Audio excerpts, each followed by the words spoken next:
So hello friends, welcome to aspirant IQ। Good evening to all of you. कोई बहुत ज़्यादा अच्छी news तो लेके नहीं आया हूँ, लेकिन हाँ एक एडिटोरियल था जो कि काफ़ी इंपॉर्टेंट है हर एस्पिरेंट के लिए। गलवान वैली क्लैश, एक ऐसा क्लैश जिसमें हमारे देश ने 20 जवानों को खोया। हार्ड टू डाइजेस्ट, लेकिन होता है। अब कॉन्टेक्स्ट क्या था? 15 जून 2020 लद्दाख के गलवान वैली में एक इंसिडेंट होता है। इंडिया और चाइना की आर्मीज़ की आपस में युद्ध हो जाती है, जिसमें हमारे देश के 20 जवानों की शहादत हो जाती है। ऐसा क्लैश लगभग 45 साल के बाद हुआ था। 1975 में इसके पहले ऐसा खतरनाक क्लैश हुआ था जिसमें कि इतने सारे सोल्जर्स की मौत हुई थी। नंबर पे मत जाइएगा, क्योंकि इंडिया एक डेमोक्रेटिक देश है। यहाँ पर सारी बातें आपको लगभग सच ही पता चलती है। बट PLA की बात अलग है। कितने सोल्जर्स मरे इसके बारे में किसी को सही जानकारी अभी तक नहीं है। लेकिन क्या करंट मिलिट्री सिचुएशन बदला? क्या देश आगे बढ़ा? क्या वो सिचुएशन जो लद्दाख में थी वो ठीक हो चुकी है? लगता तो नहीं है, क्योंकि हर दिन हम न्यूज़ में सुन रहे हैं कि डिप्लॉयमेंट जो है सोल्जर्स की हो रही है लद्दाख वैली में। 50,000 से 7,000 सोल्जर्स PLA में मौजूद है, ताकि PLA को वो रोक सके। अब चाइना का प्रेजेंस जो है कुछ एरिया में है जो उन्हें टेक्निकल एक अलग एज देता है हमारे देश के against. For example Gogra, hot springs, Demchok, ये सारे एरिया एक टेक्निकल अलग एडवांटेज चाइना को प्रेजेंट कर रहे हैं। साथ में जो चाइना कंट्रोल है डेप्सांग प्लेन्स में, ये सारी एरिया जो है हमारे लिए काफ़ी इंपॉर्टेंट है। ये सारे एरिया हमारे देश की एरिया है, लेकिन इस पर कंट्रोल अभी चाइना का है। धीरे धीरे हटेंगे, हटना तो पड़ेगा ही। और डिसएंगेजमेंट की टॉक्स हमेशा चल रही है दोनों देशों के बीच में, बात हो रही है, लेकिन ज़्यादा बदलाव नज़र नहीं आ रहा है। कहीं कहीं डिसएंगेजमेंट हो रही है, लेकिन ज़्यादा एरिया में ऐसा दिख नहीं रहा है। दोनों देश की आर्मी अलर्ट मोड में है, लेकिन हाँ बदलाव हमें कुछ कुछ दिख रहा है। अब हम देख रहे हैं कि चाइना की तरफ हमारी आर्मी मूव कर रही है, ना कि पाकिस्तान की तरफ।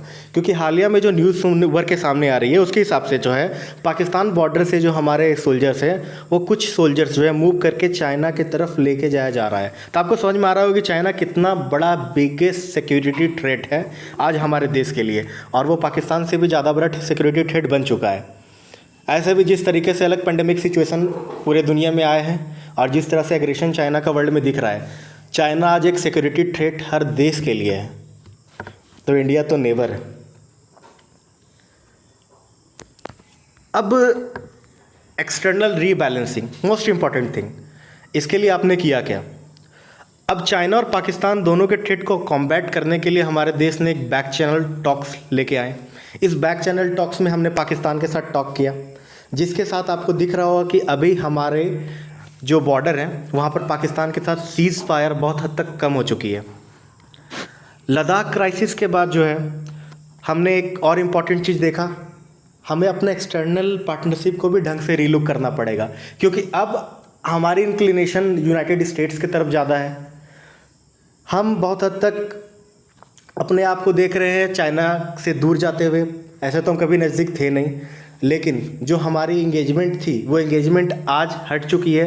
रसिया से इंगेजमेंट घट चुकी है और ये इंगेजमेंट टोटली शिफ्ट कर चुकी है अब US के तरफ। तो ये एक बदलाव देख रहे हैं और इस बदलाव को समझना होगा, क्योंकि ये बदलाव धीरे धीरे हमें अपने नेबर से थोड़ा दूर तो लेके जाएगा। लेकिन हाँ, पॉलिटिकल सिनेरियो है, जियो पॉलिटिकल फेज है, बदलाव होते रहते हैं। लेकिन एक बात इंपॉर्टेंट है कि क्वाड का इसमें इंपॉर्टेंस है क्या?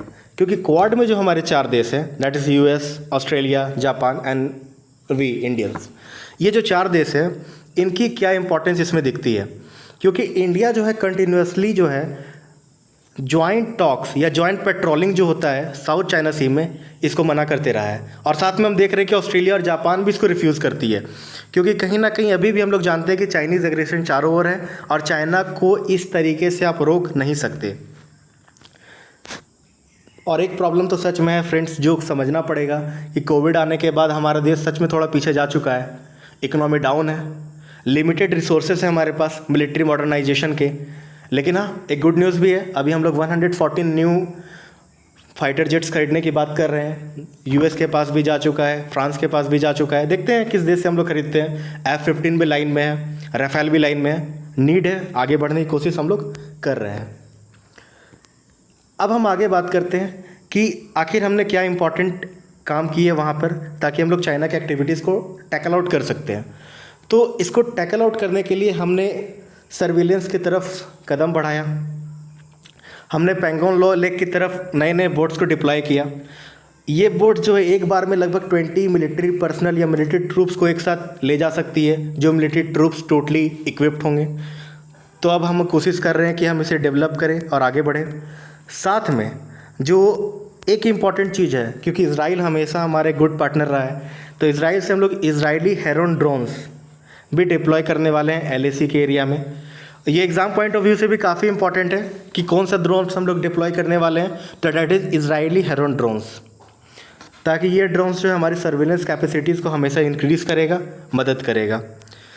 ऐसा नहीं है कि चाइना भी कुछ नहीं कर रहा है, आपको ये जानना पड़ेगा कि चाइना भी unmanned aerial vehicle Kailash range में, पैंगोंग लेक के एरिया में इसे आगे बढ़ने की कोशिश कर रहा है, सर्विलेंस करने की कोशिश कर रहा है। और ये एज चाइना को देता है, क्योंकि चाइना के पास अभी कुछ ऐसे एरियाज़ उनके हाथ में हैं जो कि चाइना और इंडिया के बॉर्डर क्लास में चाइना की तरफ फेवरेबल या फिर शिफ्ट चाइना की तरफ ज़्यादा करते हैं। लास्ट में आते हैं कंक्लूज़न पर कि आखिर इतने दिन में हुआ क्या। तो जो टेंशन है वो टेंशन तो मेनली अलग एरिया में चल रहा है, गलवान वैली में। लेकिन मैंने पहले भी कहा, देपसंग, डेमचौक, गोगरा, हॉट स्प्रिंग्स, ये सारे एरिया जो हम इग्नोर तो नहीं बोलेंगे, एंटायरली इग्नोर कभी नहीं बोलना चाहिए, लेकिन हाँ इस पे हम फोकस कम कर रहे हैं। और ये फोकस कहीं ना कहीं चाइना को एक एज हमारे थ्रू दे रहा है। आगे इम्पॉर्टेंट ये है कि जो मल्टीपल स्टैंड ऑफ्स जो दोनों देश के बीच में हो रहे हैं, इन स्टैंड ऑफ्स के अगेंस्ट हमेशा इंडिया ही बोल रहा है। जो स्टेटस था, स्टेटस क्यो, इसके बारे में बात हमेशा हमारा देश ही कर रहा है। तो ये क्लियर कट शो करता है कि हमारा देश जो हमेशा से कभी भी किसी युद्ध की तरफ आगे नहीं बढ़ता है, हमारा देश हमेशा चाहता है कि कोई भी युद्ध ना हो। और आज भी हम लोग यही बात बोल रहे हैं चाइना से कि जो स्टेटस था पहले, जिस प्लेस पर सारे सोल्जर्स डिप्लॉयड थे, उसी प्लेस पर सोल्जर्स वापस चले जाएं। लेकिन ऐसी कोई भी बात हमें चाइना की तरफ से निकल के सामने नहीं आती है। डिसएंगेजमेंट हो रहा है, लेकिन ये डिसएंगेजमेंट की टॉक्स इंडिया की तरफ से ही आगे प्रोसीड की जा रही है और इंडिया इन डिसएंगेजमेंट की बात को लेके चल रहा है। इम्पॉर्टेंट ये है कि चॉइसेस क्या रहेंगी न्यू दिल्ली की, क्योंकि न्यू दिल्ली की चॉइसेस ही आगे बढ़ाएगी देश को। और हम चाहते हैं कि ये जो प्रॉब्लम से रिजॉल्व, क्योंकि किसी भी सोल्जर्स की शहादत नहीं होनी चाहिए, हर देश का सोल्जर हर देश के लिए इम्पॉर्टेंट है। भारत माता की जय, जय Hind. Thanks for watching, please do like, share and subscribe.